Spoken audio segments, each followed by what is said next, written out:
नमस्कार दोस्तों। स्वागत है आपका टूल्सविला के चैनल पे। आज हमारे साथ कुलदीप सिंह जी जुड़े हैं, जो कि किसान मित्र नाम का यूट्यूब चैनल ऑन करते हैं। सर, हमें अपना वक्त देने के लिए बहुत बहुत धन्यवाद और टूल्सविला के चैनल पे आपका बहुत बहुत स्वागत है। सर, हमारे व्यूअर्स जो ये चैनल देखते हैं, उनके कुछ सवाल हैं जो वो हमारे जरिए आपसे पूछना चाहते हैं। हाँ जी, पूछ सकते हैं सर। तो पहला सवाल जी, हमारे दिमाग में यही आता है हमेशा कि आपको अपना यूट्यूब चैनल स्टार्ट करने का इंस्पिरेशन कहाँ से मिली? एक्चुअली बेसिकली मैं बाय प्रोफेशन तो इंजीनियर हूँ। मैं एलएनटी में सीनियर इंजीनियर हूँ। मैं out of country he job करता हूँ मोस्टली। अभी ओके। मैं फिलहाल जो केप टाउन साउथ अफ्रीका में हूँ। मैं अभी जस्ट लीव पे आया था। तो अभी मैंने 2018 में इसका प्लान किया था, ड्रैगन फ्रूट का। तो उस टाइम पे कोई मन में ये नहीं था कि यूट्यूब चैनल बनाना है हमको, क्योंकि 2018 में जब हमने इसका प्लांटेशन करने का सोचा था, लगभग एक साल मैंने पूरा स्टडी किया इसके ऊपर में। बाहर से ही मेरे को इंस्पिरेशन मिला था कि बाहर से ही मैंने देखा इसको, क्योंकि इंडिया के अंदर में ना तो उस टाइम पे इतना कल्टीवेशन हो रहा था, ना ही इंफॉर्मेशन थी, ना ही यूट्यूब पे या फिर आप कहीं से भी सर्च करते थे तो इतना इतना इंफॉर्मेशन नहीं था।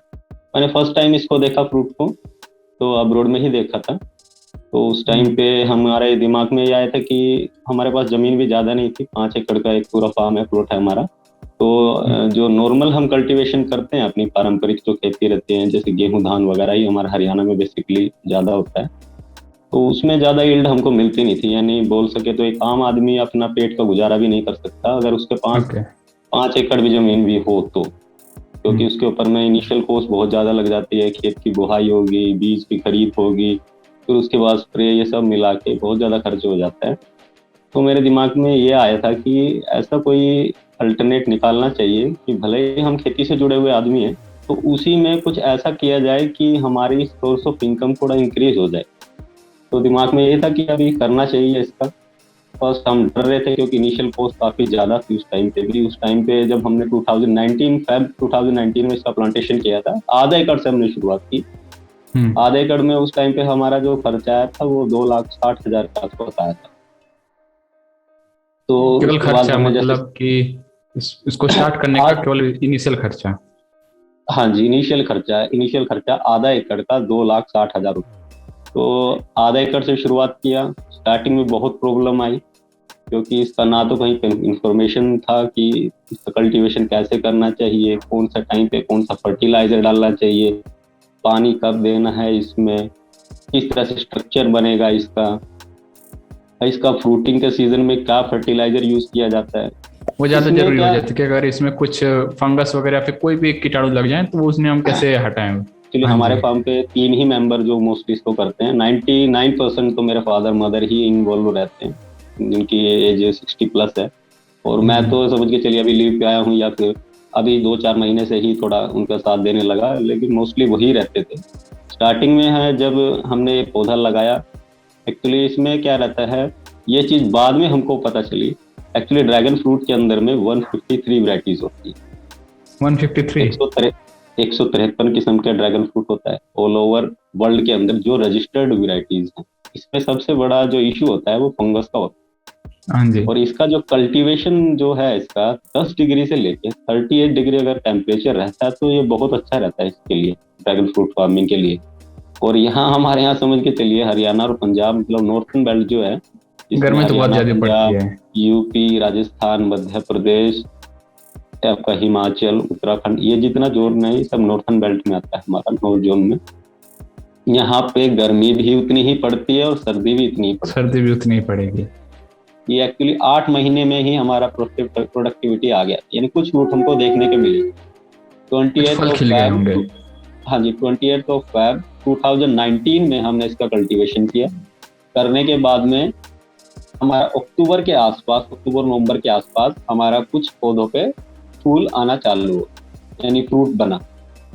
ये समझ के चलिए कि आधा एकड़ में से हमने करीबन 50 के करीब फ्रूट उतारा। उसमें से कुछ हमने घर पे यूज किया, कुछ रिलेटिव्स में बांट दिया। दिमाग में ऐसे आ रहा था उस टाइम पे।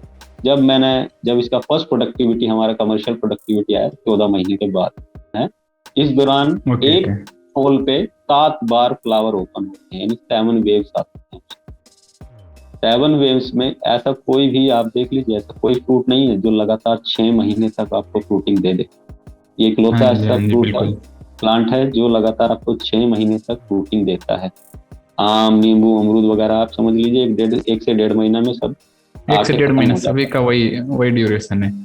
लेकिन ये लगातार 6 महीने तक आता है। इसके बीच में रेट अप डाउन होते हैं, क्योंकि इसका जो पीक होता है हमारे इंडिया का, मैं बता देता हूँ, और इसका जो पीक होता है वो अगस्त और सितंबर, ये 2 महीना है जहाँ पे हर जगह प्रोडक्टिविटी अपनी हाईयर लेवल पे है। जो वो लास्ट की वेव है वो हमको बहुत अच्छा रेट देके जाती है, क्योंकि वो फ्रूट पकते पकते करीबन नवंबर एंड या दिसंबर एंड तक चला जाता है, क्योंकि जो जितना ज्यादा विंटर आपके नजदीक आएगी, जितनी सनलाइट कम होगी, ये फ्रूट पकने के लिए उतना ज्यादा समय लेता है। हमने लास्ट सीजन की बात बता रहा हूँ, ये तो 2020 की बताई आपको। लास्ट सीजन में हमने 450 रुपीज पर केजी अपने फार्म से बेचा है। कार्बन की जरूरत रहती है, जितना ज्यादा मैन्युअर आपके फील्ड में रहेगा, कार्बन लेवल जितना ज्यादा रहेगा, उतना इसको बढ़ने के लिए ज्यादा सहूलियत रहती है। आप जो ग्रो कर रहे हैं वो कौन सी वैरायटी है?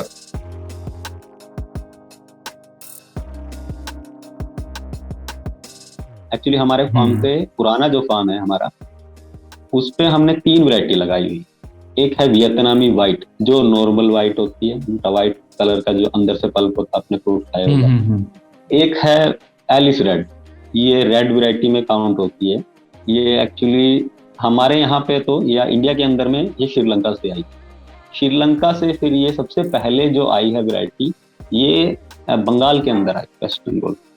लेकिन आधा एकड़ लगाना था, तो हमारा यही था कि हमको करीबन 900 के करीब प्लांट्स की जरूरत थी। आधे तो मेरे पास में थे, तो मैं सर्च करने लगा कि नियर बाय नर्सरी कहाँ है कोई, कि जहाँ से मैं ये प्लांटिंग मटेरियल ले सकूँ आधा एकड़ लगाने के लिए।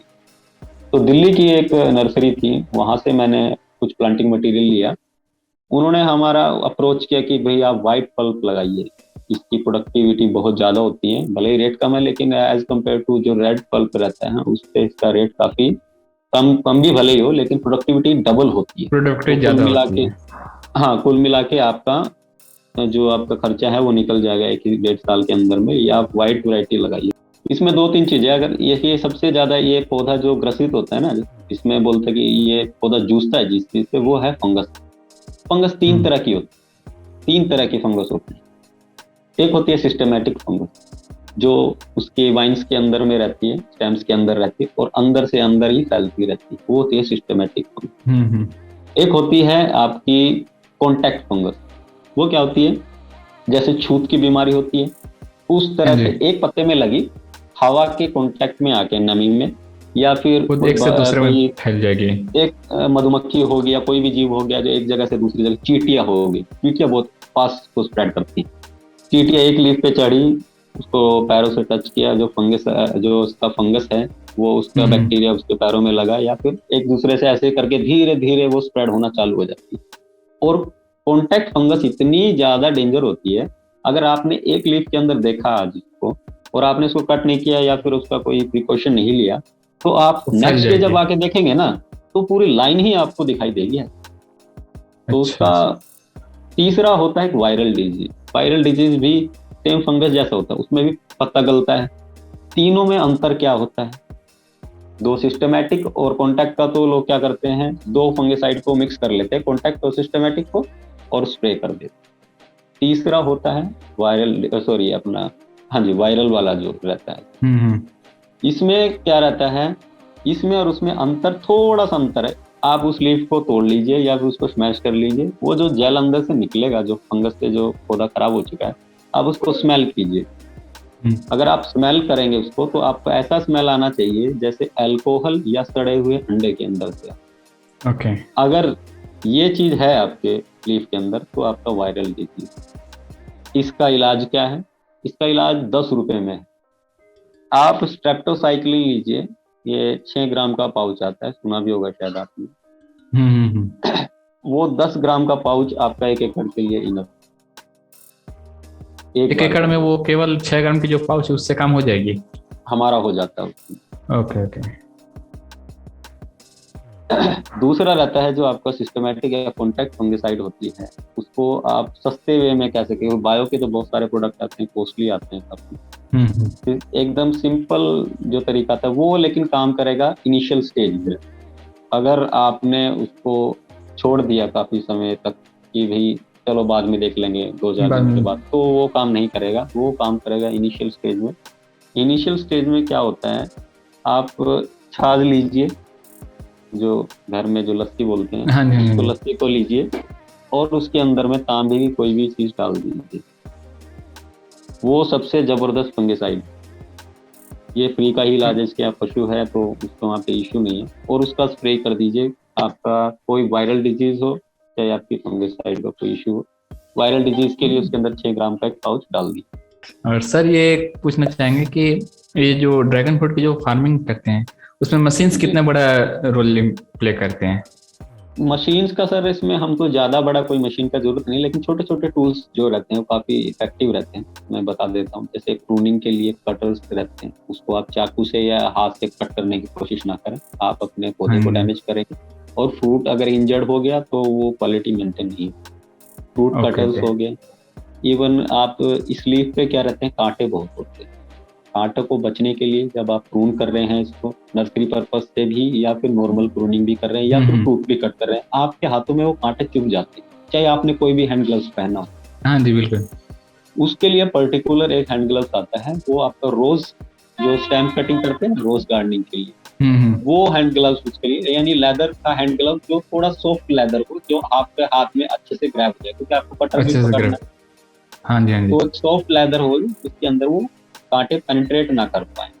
इस तरह के दो, ये तो आपको यूज करने ही करने हैं, आपको लेने ही पड़ेंगे, उसके बगैर काम नहीं चलेगा। तीसरा एक छोटा सा टूल है, ज्यादा खर्चा भी नहीं आता है, एक सर्जिकल ब्लेड आते हैं, छोटे छोटे ब्लेड आते हैं। हाँ जी, हाँ जी। जब आपको ये लगे कि मेरा इन्फेक्शन या फंगस कोई पर्टिकुलर ऐसी जगह पे है जहां मेरा चाकू, हाथ, उंगली कुछ नहीं जा रहा, तो वहां वो सर्जिकल ब्लेड बहुत अच्छा काम करते हैं। छोटा सा फंगस आया, अप्रोच नहीं है जाने की, लीफ कट नहीं करना चाहते, उस सर्जिकल ब्लेड से आराम से निकल जाता है। एकदम छोटा सा इन्फेक्शन, पूरा लीफ हेल्दी रहेगा, हाँ जी, हाँ तुरंत जी। निकल जाएगा। ये 2-3 चीजें हैं। उसके बाद में जैसे आप एक और छोटी सी चीज मैं आपको बताता हूँ। ये एक साइंटिफिक वे में भी समझाने की कोशिश की है, बहुत सारे लोग समझे भी और बहुत सारे नहीं समझ पा रहे इस चीज को, फालतू का खर्चा समझते हैं।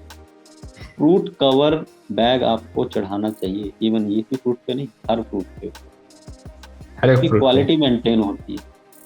यहाँ लड़ाई फ्रूट के साइज की और ये नहीं है कि आपने प्रोडक्शन कितना ले लिया, आगे लड़ाई होने वाली है क्वालिटी के ऊपर।